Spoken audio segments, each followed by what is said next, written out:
So if you are not wanting to be recorded or not wanting your images to be captured, please feel free to turn off your camera. You have that capabilities. We will be live on Zoom as well as via YouTube. Please use the chat box should you have any questions or concerns. And again, thank you for joining us today. And I would like to introduce David Vine, who will lead us in our welcome. Welcome, everyone. Thank you again for joining us at whatever hour it is during the day or night for you, wherever you are in the world. We are really happy and excited to share the together and to welcome you to the official launch of the COVID-19 Global Solidarity Manifesto. We should say we are happy and excited at a time when we realize that many people have a great deal of sadness in their life. So we send our condolences and support as a coalition to everyone who has been touched by COVID-19. Thank you, first of all, to everyone who's already signed the manifesto. Nearly 3,000 people have signed in a short period of time, and we consider everyone who has signed already to be a member of our coalition, a member of this movement that we're building. We invite anyone who has not signed to do so at our website, which is www.covidglobalsolidarity.org, www.covidglobalsolidarity.org.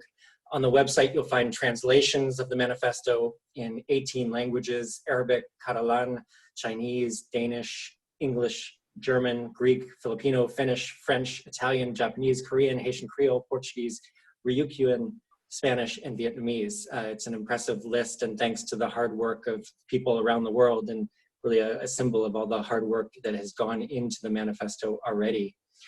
On the subject of language, we should say that Arabic, Spanish, and French will be spoken today, but we apologize in advance that the event is primarily in English.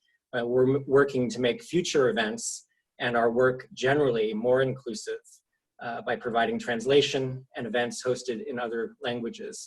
For today, we appreciate your understanding, especially if English is not your first language. There are four main purposes of today's event. First, to share the manifesto publicly with the world. Second, to introduce you to some of the coalition, some of the members of the coalition, some of the people who have written the manifesto. Third, to answer your questions about the manifesto.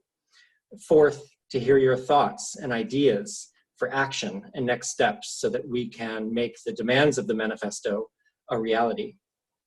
At any point during the event, as Shanae said, we invite you to share your ideas and your questions in the chat box at the bottom of the Zoom screen.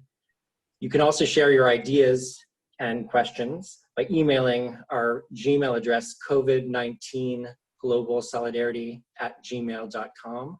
That's covid19globalsolidarity@gmail.com, as well as on the contact page of our website, www.covidglobalsolidarity.org. I'm going to quickly, in the spirit of inclusivity, linguistic inclusivity, speak in French and translate what I just said. Again, there'll be other languages to follow. I will say a quick bonjour, bon camarade, hello in Mauritian Creole, Mauritian, and then we'll turn things over to Chie Miyagi.